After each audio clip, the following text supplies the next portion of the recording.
கட்சி நிதின்ற பேர்ல அடிச்ச கொள்ளைய ஒண்ணு கவர்மெண்டோட கஜானாக்குள்ளேயே கொண்டு சேர்த்துக்கிட்டே இருக்கிறாங்க. மக்கள் பணத்துல இருந்து ஒரு பைசா கூட தொடமாட்டோம், தொடவும் விடமாட்டோம், தொட்டா விடமாட்டோம், இதுக்கு முன்னாடி தொட்டவங்களையும் விடமாட்டோம். ஒவ்வொரு ஊழலா வெளியில வரும் போது, ஒவ்வொரு வேஷமா கலைஞ்சிரும் போது அவர் பார்ட்டி ஃபண்ட் அப்படின்னு சொல்லியிருக்கிறாரு. ஒரு அமைச்சர் இந்த பார்ட்டி ஃபண்ட் எந்த பார்ட்டி கூட சொல்ல தைரியம் தான் சொல்லுங்க, நாங்கள் அதெல்லாம் பேஸ் பண்ண தயாராக இருக்கோம். முதலமைச்சர் அவர்கள் பேசும்போது நாங்களும் அமைதியாக கேட்டுட்டு தான் இருந்தோம். ஆனால் சில கருத்துக்கள் அவர் பேசும்போது அதை நாங்கள் அனுமதிக்க முடியாது. ஆதாரத்தோடு ஏதாவது பேசணும்னா, குற்றச்சாட்டுகள் சொல்லும்போது ஆதாரத்தோடு சொன்னீங்கன்னா அதை நாங்கள் ப்ரூவ் பண்றதுக்கு தயாராக இருக்கு. கட்சி நிதின்ற பேர்ல அடிச்ச கொள்ளைய ஒண்ணு கவர்மெண்டோட கஜானாக்குள்ளேயே கொண்டு சேர்த்துக்கிட்டே இருக்கிறாங்க. இப்பவும் சொல்றேன், மக்கள் பணத்துல இருந்து ஒரு பைசா கூட தொடமாட்டோம், தொடவும் விடமாட்டோம், தொட்டா விடமாட்டோம், இதுக்கு முன்னாடி தொட்டவங்களையும் விடமாட்டோம்.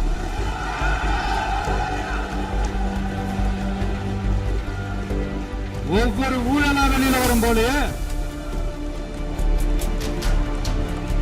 ஒவ்வொரு வேஷமா கலைஞ்சிரும் போது இங்க இருக்கிற நிறைய பேரு நடுங்கி போய் இதுல நம்ம மேல அவதூறு வேற. இப்ப புதுசா ஒரு வெப்பன் ஒண்ணு கொண்டு வந்திருக்காங்க. அது என்ன தெரியுமா? அவங்க தயவால தான் நம்ம ஆட்சி நடக்குதான். மக்கள் தயவால இந்த ஆட்சி நடந்துகிட்டு இருக்கு.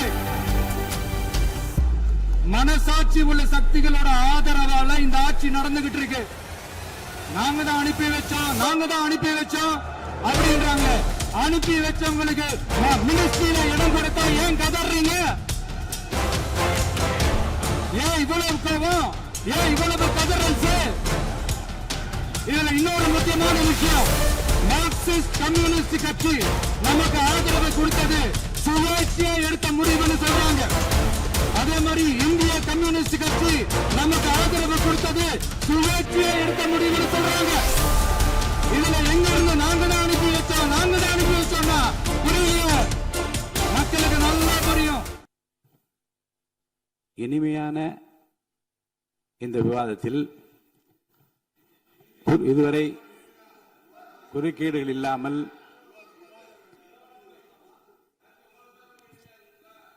கொஞ்சம் அமைதியா இருங்க. மாண்புமிகு முதல்வர் அவர்கள் பேசி முடித்தவுடன் பாயிண்ட் ஆஃப் ஆர்டர் கேட்டிருக்கேன், நான் அனுமதிக்கிறேன். எதிர்கட்சி தலைவருக்கு மட்டும் நான் அனுமதி தருகிறேன். அவர் எழுந்து பேசலாம். முதலமைச்சர் நீங்க கண்டினியூ பண்ணி முடிக்கலாம். நீ எல்லாரும் எழுந்துச்சீங்கன்னா சரி வராது. உட்காருங்க, நான் சொல்லியிருக்கேன். உட்காருங்க.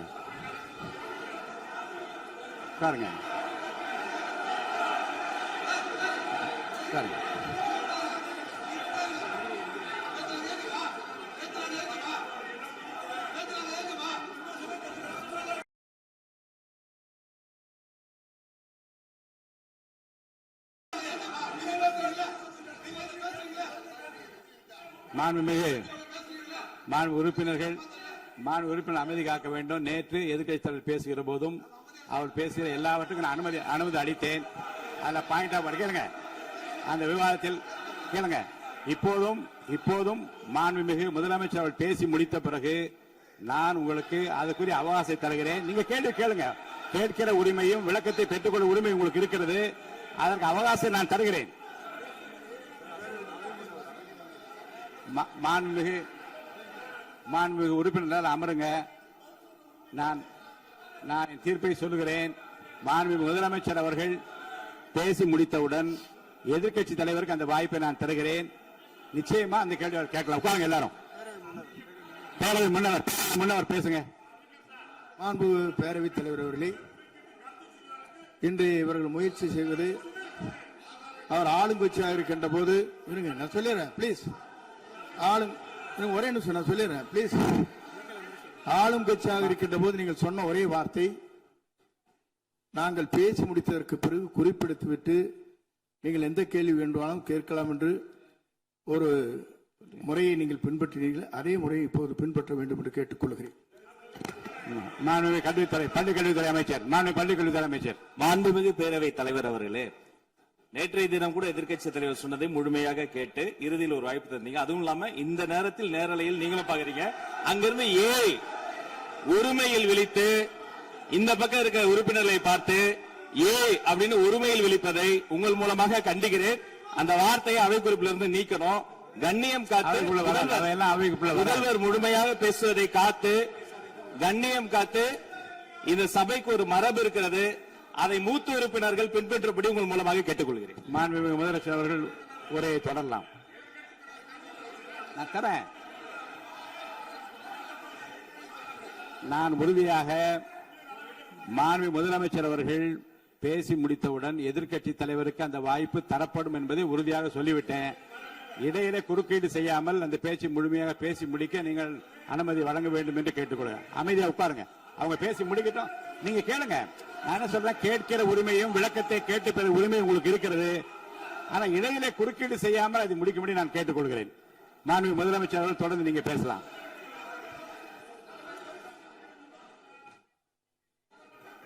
எதிர்க்கட்சி தலைவர் அவர்கள் உங்கள் கட்சியினுடைய உறுப்பினரை அமைதிப்படுத்த வேண்டும் என்று நான் கேட்டுக்கொள்கிறேன்.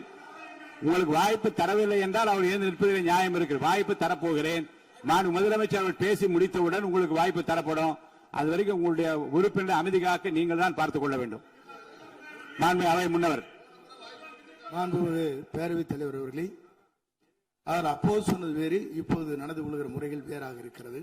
அன்றைக்கு அவர் சொல்லுகிற போது அமைச்சர் அத்தனை பேரும் பேசி முடித்ததற்கு பிறகு உங்களுடைய கருத்துக்கள் ஏதாவது தெரிவிக்கலாம். இப்போது பின்பற்றினால் நன்றாக இருக்கும். நீங்கள் அதற்காகத்தான் சொன்னீர்கள். முதலமைச்சர் பேசியதற்கு பிறகு எதிர்க்கட்சி தலைவர் அவர்கள் பேசுவதற்கு வாய்ப்பளிக்கிறோம் என்று சொல்லியிருக்கிறார்கள். ஆகவே அந்த வாய்ப்பை நீங்கள்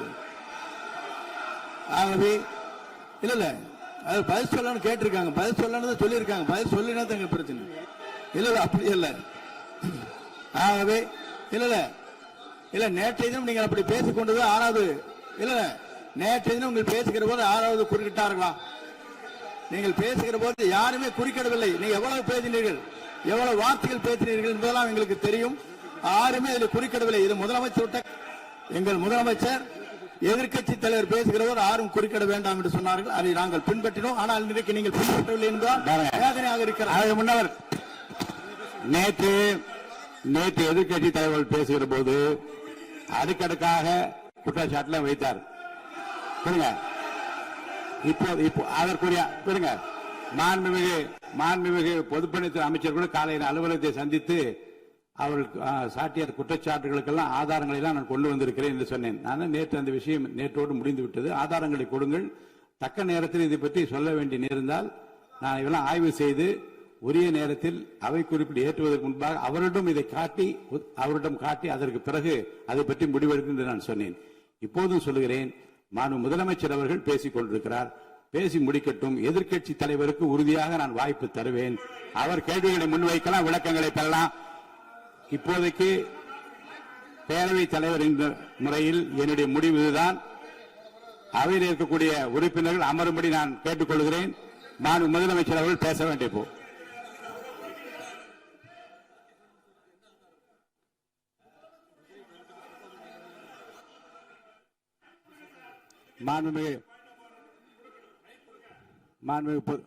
இருங்க. அதை முன்னவர்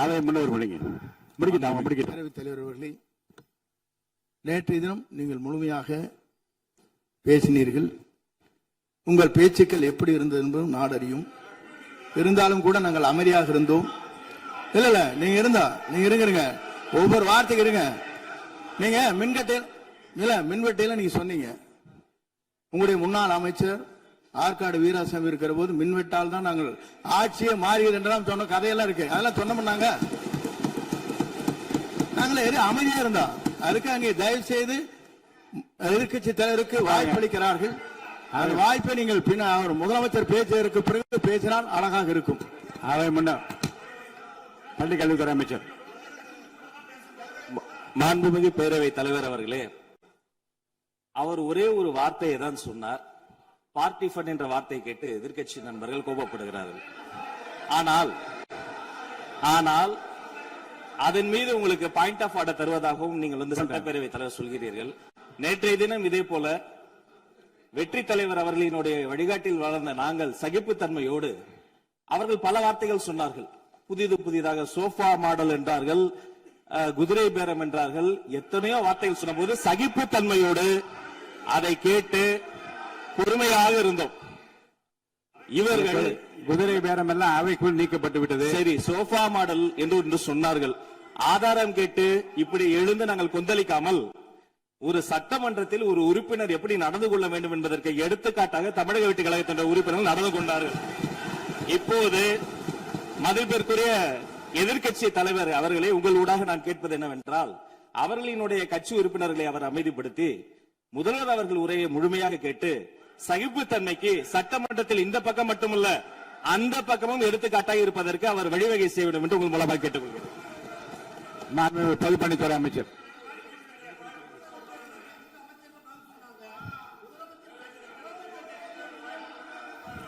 மாண்புமிகு பேரவைத் தலைவர் அவர்களே,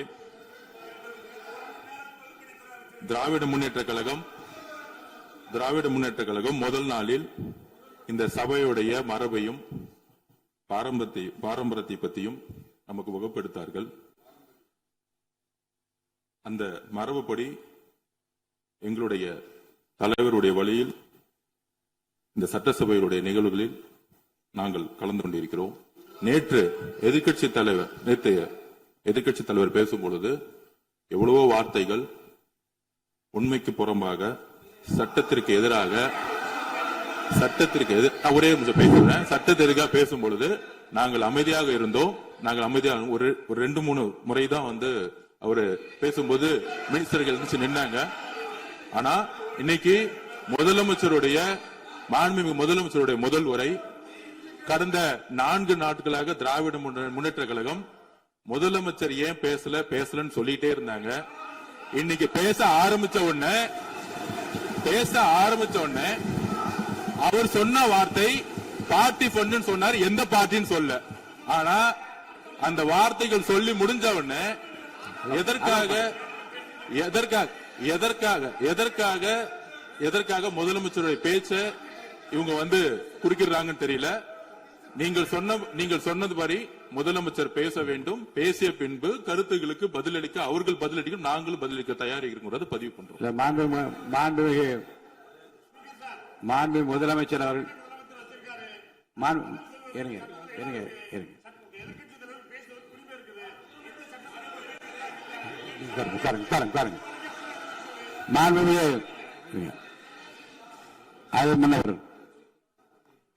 மரபு இருக்கிறது, எப்போது வேணும் பாயிண்ட் ஆஃப் ஆர்டர் இருக்கலாம். இருந்தாலும் கூட நீங்க அந்த மரபை நீங்க கடைபிடித்தீங்களா உங்க ஆட்சியில? நீங்க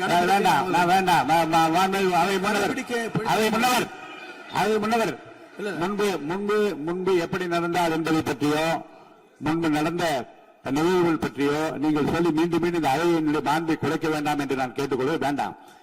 இப்போது உள்ள பிரச்சனை, மாண்பு முதலமைச்சர் அவர்கள் தன்னுடைய பேச்சை உறுதி செய்து முடிக்க வேண்டும். அவர் முடித்த பிறகு எதிர்க்கட்சி தலைவருக்கு நான் நிச்சயமாக வாய்ப்பு தருவேன். அவர் கேள்வி கணக்குகளை தொடுக்கலாம், சந்தேகங்களை கேட்கலாம், விளக்கம் தருவதற்கு மாண்பு முதலமைச்சர் அவர்கள் தயாராக இருக்கின்றார். அமைதியாக என்னை அமரும்படி நான் கேட்டுக்கொள்கிறேன்.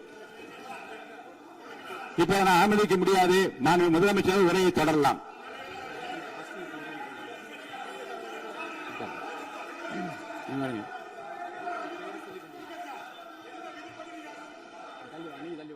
மாண்பு உறுப்பினர் ஆஸ்தின் உங்க இடத்துல போய் உட்காருங்க. மாண்பு உறுப்பினர் ஆஸ்தின், நீங்க ஒரு மூத்த உறுப்பினர், சபை விதிகளை நன்கு தெரிந்த ஒரு உறுப்பினர், நீங்க போய் இடத்துல உட்காருங்க. முதல்ல மாண்பு முதலமைச்சர் அவர்கள் உரையை தொடரலாம். இப்போது எந்த விதமான பாயிண்ட் ஆஃப் ஆர்டர்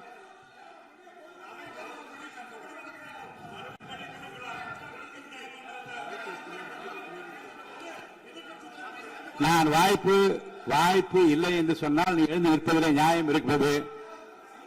உட்காருங்க.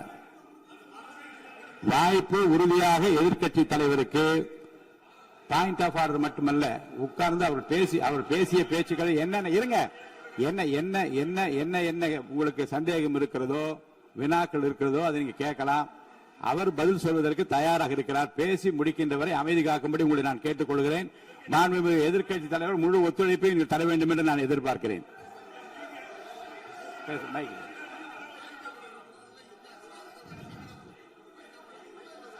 மைக் கொடுங்க.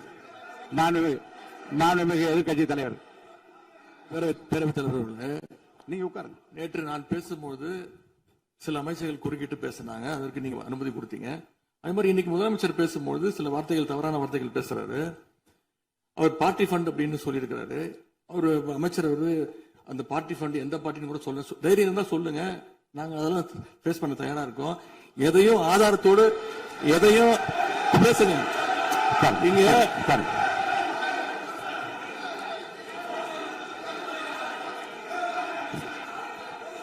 அது மாதிரி பேரவைத் தலைவர் அவர்களே, நேற்று நான் பேசி முடிஞ்சோடனே நீங்க அவை முடிஞ்சிருச்சுன்னு சொல்லிட்டீங்க. நாங்கெல்லாம் வீட்டுக்கு போயிட்டோம். வீட்டுக்கு போய் டிவி போட்டு பார்த்தா அங்க இன்னொரு அமைச்சர் இன்னும் பதில் சொல்லிட்டே இருந்திருக்கிறாரு. அதற்கெல்லாம் நாங்க இப்ப என்ன பதில் இது, என்ன மரபு இது? நீங்க இப்ப பேசிக்கிட்டே இருப்பீங்களா? நாங்க அதை பார்த்துக்கிட்டே இருக்கணுமா? அதே மாதிரி இன்னைக்கு முதலமைச்சர் அவர்கள் பேசும்போது நாங்களும் அமைதியா கேட்டுட்டு தான் இருந்தோம். ஆனா சில கருத்துக்கள் அவர் பேசும்போது அதை நாங்க அனுமதிக்க முடியாது. ஆதாரத்தோடு ஏதாவது பேசணும்னா, குற்றச்சாட்டுகள் சொல்லும் போது ஆதாரத்தோடு சொன்னீங்கன்னா அதை நாங்க ப்ரூவ் பண்றதுக்கு தயாராக இருக்கு. மாண்புமிகு உறுப்பினர் அவர்கள் இருங்க. நேற்று மாண்புமிகு எதிர்க்கட்சி தலைவர்கள் பேசியதும், மாண்புமிகு பொதுப்பணித் தலைவர்கள் பேசியதும் ஆதாரம் இல்லாமல் பேசக்கூடாது என்று நான் சொன்னேன். ஆய்வு செய்து நீக்கப்பட வேண்டியது நீக்கும் என்று சொன்னேன். இப்போது மாண்புமிகு முதல்வர் அவர்கள் பேசி முடிக்கட்டும்.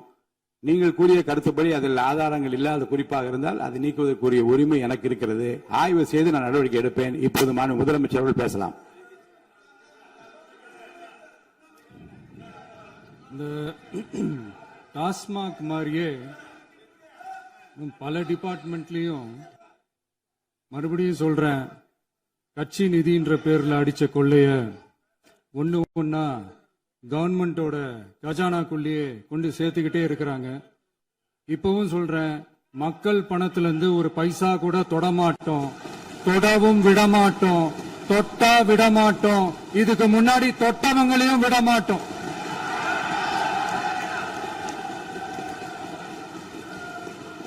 ஒவ்வொரு ஊழலா வெளியில வரும் போலே, ஒவ்வொரு வேஷமா கலைஞ்சிரும் போலே, இங்க இருக்கிற நிறைய பேரு நடுங்கி போய்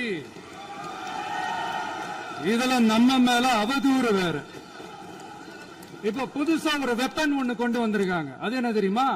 அவங்க தயவால தான் நம்ம ஆட்சி நடக்குதாம். மக்கள் தயவால இந்த ஆட்சி நடந்துகிட்டு இருக்கு. மனசாட்சி உள்ள சக்திகளோட ஆதரவால இந்த ஆட்சி நடந்துகிட்டு இருக்கு. நாங்க தான் அனுப்பி வச்சோம் அப்படின்றாங்களே. அனுப்பி வச்சவங்களுக்கு மினிஸ்ட்ரியில இடம் கொடுத்தா ஏன் கதறீங்க? ஏன் இவ்வளவு கோபம்? ஏன் இவ்வளவு கதறல்ஸ்?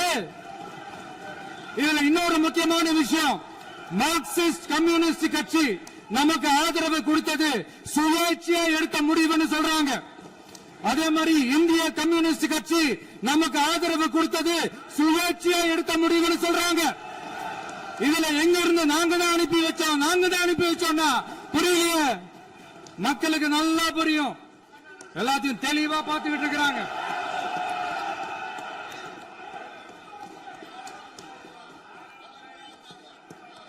முதலமைச்சர் கண்டிப்பா பண்ணலாம். மாண்புமிகு முதலமைச்சர்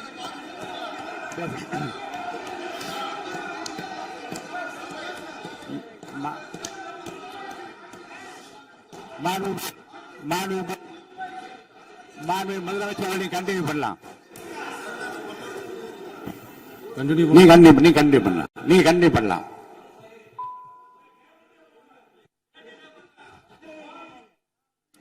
இந்த சமூக நீதி அரசுன்னு சொல்றவங்களை பார்த்து கேட்கிறேன், நம்ம பட்டியலின சகோதரர்களுக்கு எத்தனை அமைச்சர் பதவி கொடுத்தீங்கன்னு கொஞ்சம் சொல்ல முடியுமா?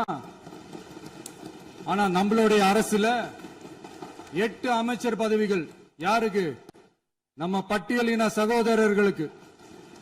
எல்லாம் நம்ம அண்ணன், நம்ம தம்பி, நம்ம தங்கச்சிங்க.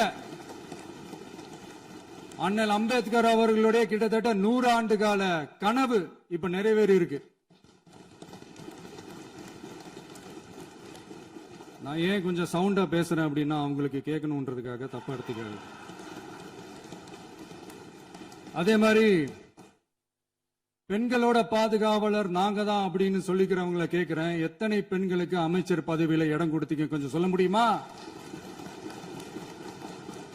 எங்க அரசுல 4 சகோதரிகளுக்கு அமைச்சர் பதவி கொடுத்திருக்கிறோம்.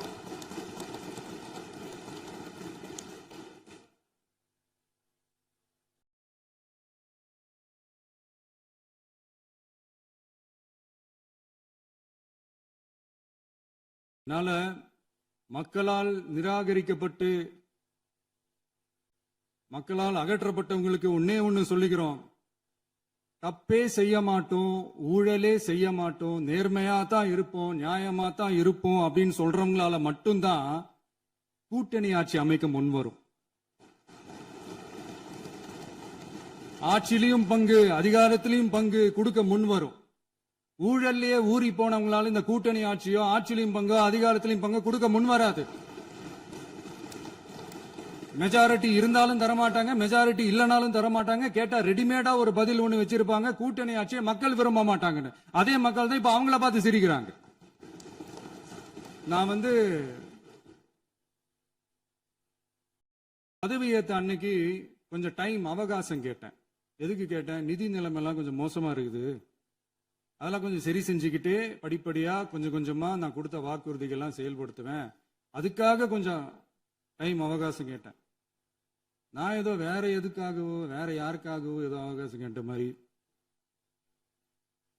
அடுத்து இங்க சபையில இல்லாதவங்களை பத்தி பேச வேண்டாம்னு நினைக்கிறேன்.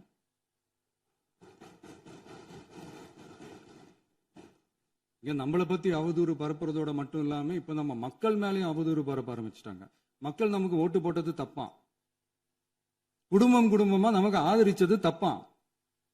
இது இப்ப இல்ல, நான் சொல்றது எம்ஜிஆர் அவர்கள் காலத்திலிருந்தே. அப்பவே அவர் ஜெயிச்சப்போ அதே மக்களை தப்பு தப்பா பேசுறது. மக்கள் என்ன பண்ணிட்டாங்க, எம்ஜிஆர் என்ன பண்ணிட்டாரு, எம்ஜிஆர் என்ன இது பண்ணிட்டாரு. 50 வருஷமா ஒரே டெக்னிக்கா.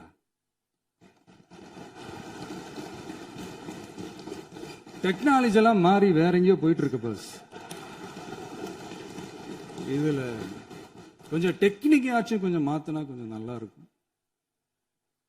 அதனால மக்களுக்கு யூஸ்ஃபுல்லா இருக்கிற மாதிரி இந்த ஆக்கப்பூர்வமான கருத்துக்களோ ஆக்கப்பூர்வமான யோசனைகளோ இருந்தா சொல்லுங்க, அதை நாங்க டெஃபரெண்டா எடுத்துக்கிறோம். ஆனா அதை விட்டுட்டு இந்த நக்கல் நையாண்டி சம்பந்தம் இல்லாத பேச்சு இதெல்லாம் பேசிட்டு அப்புறம் முதல்வர் பதில் சொல்லல, முதல்வருக்கு பதில் சொல்ல தெரியல அப்படின்னா அப்புறம் என்ன சோஃபா மாடல் ஆட்சியா? அது என்னன்னு புரியறதுக்கு எனக்கு ரொம்ப நாள் ஆச்சு.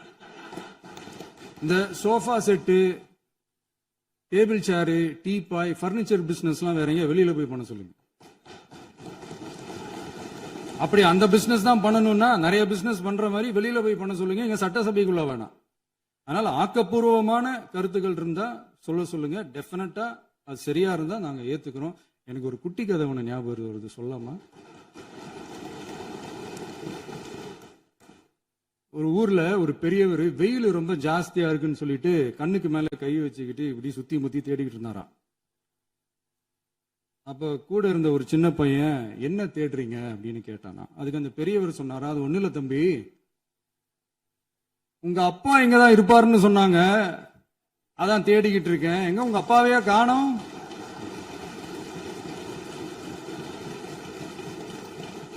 இல்ல அந்த எங்களுக்கும் நக்கலா நையாண்டியா சம்பந்தம் இல்லாத குட்டி கதை இதெல்லாம் எங்களுக்கும் பேச தெரியும். அந்த கதையில பெரியவர் அப்படி சொன்னாராம், தப்பா எடுத்துக்காதீங்க. அந்த கதையில பெரியவர் அப்படி கேட்டாராம். அதனால யாரும் இங்க டென்ஷன் ஆக வேணாம்.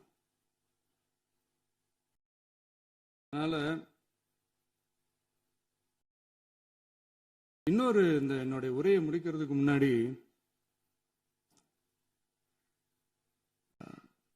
போயிட்டாங்க, பேசலாமா?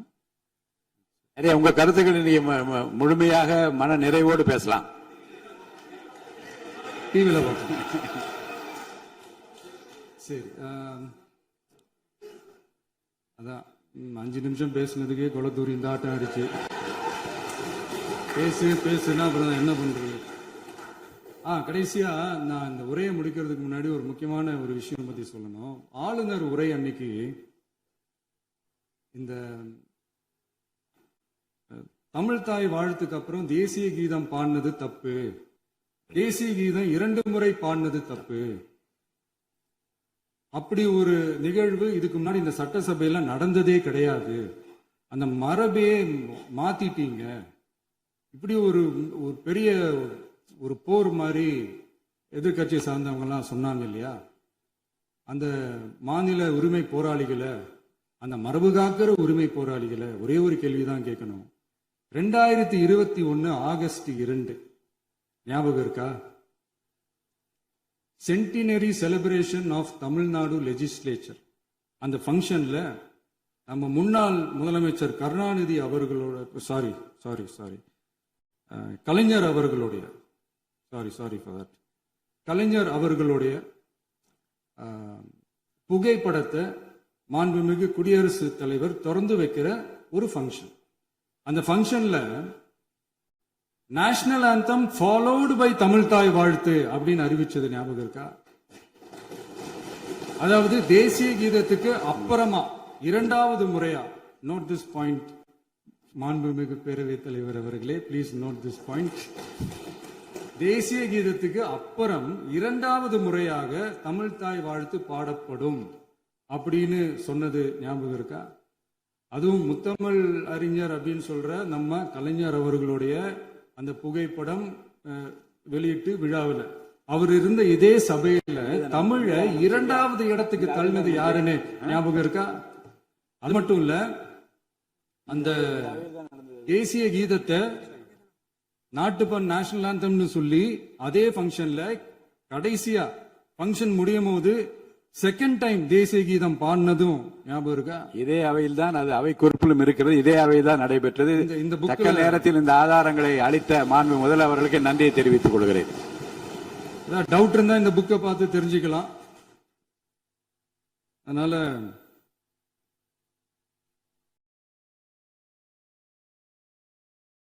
இதெல்லாம் கேட்டா என்ன சொல்லுவாங்கன்னா, அது ஜனாதிபதி கலந்துகிட்ட ஃபங்க்ஷன், அதெல்லாம் அப்படிதான், அதெல்லாம் கண்டுக்க கூடாது அப்படின்னு சொல்லுவாங்க. இதே மாதிரிதான் பேசுறது ஒண்ணு, செய்யறது ஒண்ணு, பேசுறது ஒண்ணு. இதெல்லாம் மக்கள் பார்த்துக்கிட்டு இருக்காங்க. எலெக்ஷனுக்கு முன்னாடி தான் அப்படி செஞ்சுக்கிட்டு இருந்தாங்க, இப்ப எலெக்ஷனுக்கு அப்புறம் அதே தான் செய்யறாங்க. இந்த விஜயையும் சாமானியர்களின் உண்மையான சமூக நீதி அரசையும் அவமானப்படுத்துறதுக்கு தான் அவங்களோட அந்த பொலிட்டிக்கல் சீனியாரிட்டி அது பயன்படுத்துது போல. சரி, செய்யட்டும், நல்லா செய்யட்டும். இப்போ ஆனாலும் நம்மளுடைய மாநில உரிமை, மொழி உரிமை, உத்தமபுத்திரர் போல வேஷம் போடுற எதிர்கட்சிக்கு ஒன்றை மட்டும் ஆணித்தரமாக சொல்றோம். உங்களை மாதிரி தமிழ்னு சொல்லிக்கிட்டு, மொழி, பண்பாடு, கலாச்சாரம்னு சொல்லிக்கிட்டு ரெட்டை வேஷம் போடுறவங்க நாங்க கிடையாது. உலகெங்கும் வாழும் என் தமிழ் சொந்தங்களுக்கு நம்முடைய உத்தரவாதம் தமிழ் தான் எங்க உயிர் நாடி அப்படின்றத மறக்க மாட்டோம். இப்பவும் சொல்றோம், மாநில உரிமையில எப்பவும் உறுதியா இருப்போம். அதே சமயத்துல அரசியல் வேற, ஒன்றிய மாநில அரசுகளுக்கு இடையே இருக்கிற நிர்வாக அணுகுமுறை வேற. இதுல நாங்க ரொம்ப தெளிவா இருக்கிறோம். அதனால எங்களுக்கு பாடம் எடுக்கிறதா நினைச்சுக்கிட்டு உங்க வேஷத்தை நீங்களே கொஞ்சம் கொஞ்சமா கலைச்சுக்கிட்டே வரீங்க, மறந்துடாதீங்க. அப்புறம் நேத்து எதிர்கட்சி தலைவர், மாண்புமிகு எதிர்கட்சி தலைவர் பேசும்போது நிறைய பேசினாங்க. அதுல ஒண்ணு மட்டும், அரசு சொல்றதா நினைச்சுக்கிட்டு நம்மளை இன்டைரக்டா ஈவில் அப்படின்ற அந்த வார்த்தையை யூஸ் பண்ணாங்க. எனக்கு ஒண்ணுதான் சொல்லணும்னு தோணுது. ஈவில்ஸ்னு டெவில்ஸ் பேசக்கூடாது.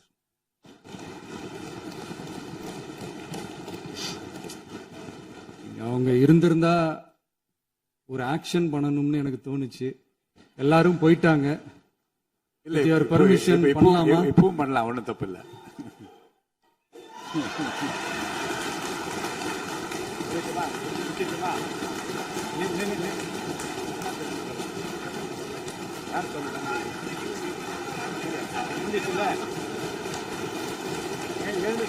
சொல்லட்டுமா?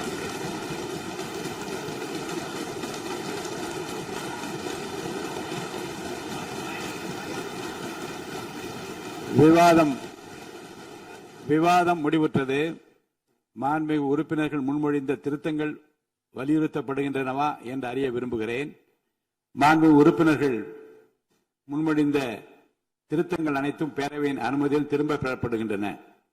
2026 ஆண்டு ஜூன் திங்கள் 18ஆம் நாளன்று சட்டமன்ற பேரவைக்கு மாண்புமிகு ஆளுநர் அவர்கள் ஓந்தளித்த பேருரைக்கு தமிழ்நாடு சட்டமன்ற பேரவை உறுப்பினர்கள் பெரிதும் நன்றி உடையவர்களாவர் என்று மாண்புமிகு பேரவை துணைத் தலைவர் திரு மு. ரவிசங்கர் அவர்களால் 19/6/2026 நாளன்று முன்மொழியப்பெற்ற தீர்மானம் பேரவையின் முடிவுக்கு விடப்படுகிறது. ஏற்போர் ஆம் என்க, மறுப்போர் இல்லை என்க. ஏற்போரே அதிகம் என்று கருதுகிறேன். ஏற்போரே அதிகம். தீர்மானம் நிறைவேறியது. அரசினர் தீர்மானம். பேரவை மீண்டும் கூடும் நாள் குறிப்பிடப்படாமல் ஒத்திவைக்கப்பெறும் தீர்மானம். மாண்புமிகு பேரவை முன்னவர் அவர்கள். மாண்புமிகு பேரவைத் தலைவர் அவர்களே, பேரவை விதி 25(1) கீழ் 1 படி பேரவை மீண்டும் கூடும் நாள் குறிப்பிடப்பெறாமல் ஒத்திவைப்பு பெறலாம் எனும் தீர்மானத்தை மொழிகிறேன். மாண்புமிகு பேரவை முன்னவர் அவர்களின் தீர்மானம் பேரவையின் முடிவுக்கு விடப்படுகிறது. ஏற்போர் ஆம் என்க, மறுப்போர் இல்லை என்க. மறுப்போரே இல்லை என்று கருதுகிறேன். மறுப்போரே இல்லை. தீர்மானம் ஒருமனதாக நிறைவேறியது. பேரவை மீண்டும் கூடும் நாள் குறிப்பிடப்பெறாமல் ஒத்திவைக்கப்படுகிறது. வணக்கம்.